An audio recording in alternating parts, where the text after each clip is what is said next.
so there's one last element of the story, its conclusion.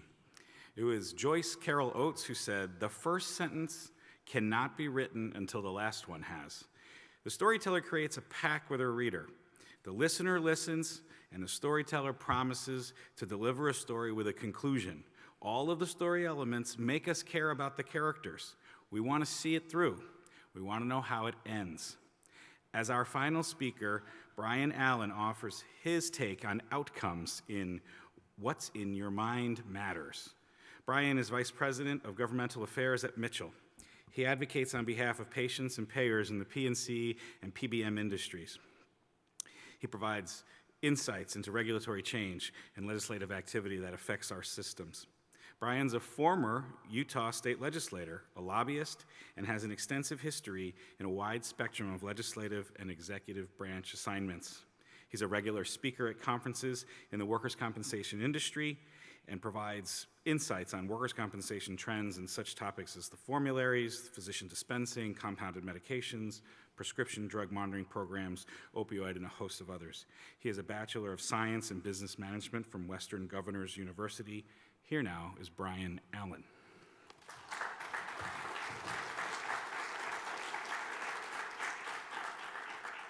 Good morning. You know, life is full of choices, and a lot of those choices determine our outcomes.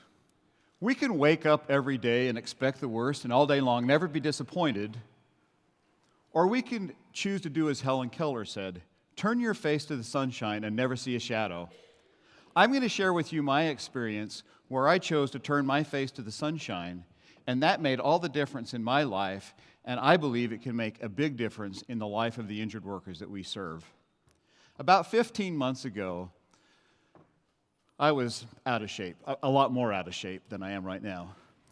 I was struggling with comorbidity issues, and I was an ice cream addict. It was like my opioid. I was really in a bad spot. On top of all of that, I learned that SeaWorld had just announced that Shamu was no longer going to be doing stunts. So my lifelong dream of becoming his body double was shattered instantly. So I knew it was time to make a change. I had a lot to overcome, but I had a really good friend who'd made some changes in his life, and his example gave me hope. I stepped into my lifestyle change, not thinking about what I was giving up, but what I was gaining. I chose to face the sunshine. I started eating better. I started exercising regularly. In 3 months, I was off all of my medications except for one, which I was able to cut in half. I was shedding weight. I was losing a lot of weight. I've lost a lot of weight. And much to my wife's chagrin, my energy level that I had as a 30-year-old had returned. I was really facing the sunshine at that point in my life. And then in February of this year, doing some routine testing, I was diagnosed with prostate cancer. When I first heard that C word, my thought was, oh my gosh, I'm mortal. I had never actually thought about that before. The cancer was not the slowest growing kind, but it wasn't the fastest growing kind either. And it was early stage, and those are both very good things. The hardest call I had to make that day was calling my wife and family and giving them the news. But after the initial shock wore off, we all decided that we were going to face the sunshine and we were going to win. We did a lot of research together on different treatment options, the various risks, the side effects, and we consulted with a bunch of specialists. Because of where the cancer was in the prostate and the growth rate, we opted for the robot-assisted prostatectomy. So once we decided that, we interviewed the top 3 surgeons in the area who specialized in that procedure, and then we picked the one we felt the best about and set a surgery date. Because of the research that we had done and after the consultation with the surgeon, I went forward fully armed with really good information.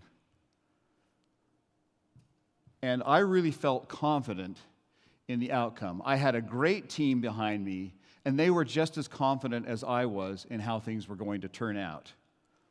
Well, the surgery came, and it was a little bit more difficult than we expected. There were some complications, but it was successful. Outside of the anesthesia that we used during surgery, I did not use any pain medications in my recovery. I didn't use opioids, aspirin, Advil, nothing. And I felt great. My surgery was on a Friday morning. I was back home on Saturday morning. On Saturday afternoon, I went for a walk. I had a catheter in, so to spare myself from gawking neighbors, I slipped that into a little Target sack, and then I set out on a little walk up and down my lane. It's a 1-mile round trip. I did that every day for the first week, just me and my little Target sack, hobbling up and down the lane. Fortunately, no one in the neighborhood was any wiser to what the secret was in the bag, and so it spared me that kind of discussion I had to have with them. By the Monday after my surgery, I was at my desk in my home office, and I worked a 6-hour day. By the end of that week, I was working a full day. I was doing so well that my family actually started making jokes about my side effects. I mean, I'm like, really? I mean, I would tell you what they are, but I need to keep this G-rated, so if you want to talk to me afterwards, I'll fill you in. But it's like, seriously, you're making fun of me now. I mean, it's terrible. By the end of 3 weeks, I was back on airplanes, and I was fully engaged in my work again. It's been a little over 3 months now since my surgery, and I'm cancer-free, and my doctor tells me I'm months ahead of where he expected me to be in my recovery. The only real downside to all of this is that all the walking I did before and after my surgery to prepare actually damaged some cartilage in my left knee, so 3 weeks ago I had to have it scoped. And again, I know, it's like, the doctors are making a killing on me. But the beauty of that is I'm recovering very well. I'm hardly limping now, you can see. And no pain medications at all. It's wonderful. So one part of the magic in all of this, I believe, is really the preparation. I was armed with really good information and a really good plan, and it allowed me to face the sunshine, and I knew I was going to have the best experience and the best outcome possible. I had decided up front that I was going to bounce back quickly and that I was going to do so without pain medication. I knew my body was in pretty good shape, and I had every reason to believe that I was going to win this battle. I think the other part, and really what's in my mind at that point in time, that really mattered. What I had in my head going into that whole process made a huge difference, I believe, in the outcome. I knew I had done everything I needed to do to prepare for surgery, and I knew that I would do anything I had to do afterwards to recover. The other part of the magic in all of this was really the team that was supporting me. My wife, my family, my friends, my doctor and his staff, the team at Mitchell. They were my cheerleaders, my spiritual advisors, and my motivators. Anytime shadows of doubt creeped into my mind, they were there to help turn my face back to the sunshine. So what does this mean for injured workers?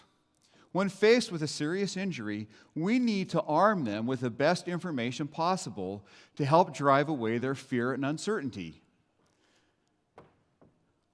We need to encourage them to have hope and a belief in the best outcome possible for them, and we need to help engage them fully in their own recovery. Additionally, they need a good team of people around them, family, friends, coworkers, medical professionals, who believe in them and who will be there to cheerlead for them when shadows of doubt and discouragement creep into their minds. An injured worker needs to believe that they can win. What's in their mind really does matter. We have an opportunity and, I believe, a duty to help shape their thinking to a place of hope, recovery, and wellness. We need to do all we can to keep their faces turned toward the sunshine. Thank you.